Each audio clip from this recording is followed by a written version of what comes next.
আসসালামু আলাইকুম বন্ধুরা, আজকের রেসিপি হলো বিফ চাপ। বিফ চাপ বানানোর জন্য সবথেকে প্রথমে আমি 1 কিলো গরুর মাংস নিয়ে নেব।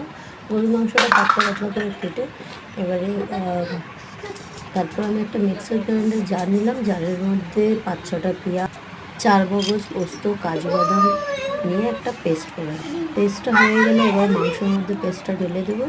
ঢেলে দিয়ে এবারে 1 চামচ আদা বাটা, 1 চামচ রসুন বাটা, 1 চামচ লঙ্কার গুঁড়ো, 1 চামচ জিরের গুঁড়ো, 1 চামচ ধনে গুঁড়ো এবং লবণ, 1 চামচ একটা টক দই দিয়ে দিলাম এবং সাদা তেল দিয়ে মাংসটাকে ভালো করে মাখিয়ে দেবো। মাংসটাকে মাখিয়ে কমপক্ষে 1 ঘন্টা ম্যারিনেট করে রেখে দেবো। 1 ঘন্টা পর চুলোয় এবার একটা কড়া দিলাম। চুলোয় কড়া বসিয়ে সাদা তেল দিলাম এবং তেল গরম হয়ে গেলে 2টো তেজপাতা, দারচিনি, এলাচ, লবঙ্গ দিয়ে ফোড়ন দেবো। ভালো করে ফোড়ন থেকে গন্ধ আসতে শুরু করলে এবার আমি মাংসগুলো ম্যারিনেট করা মাংসটা ঢেলে দেবো। ম্যারিনেট করা মাংসটা দিয়ে ভালো করে নাড়িয়ে ছাড়িয়ে এবারে ঢাকা দিয়ে দেবো। ঢাকা দিয়ে মিডিয়াম টু লো ফ্লেমে রান্নাটা করবো। মিডিয়াম টু লো ফ্লেমে রান্নাটা করব। যখন মাংসটা যখন সিদ্ধ হয়ে যাবে, মাংসের মধ্যে গোলাপ জল দিয়ে দেবো এবং শাহি গরম মশলা দিয়ে দেবো।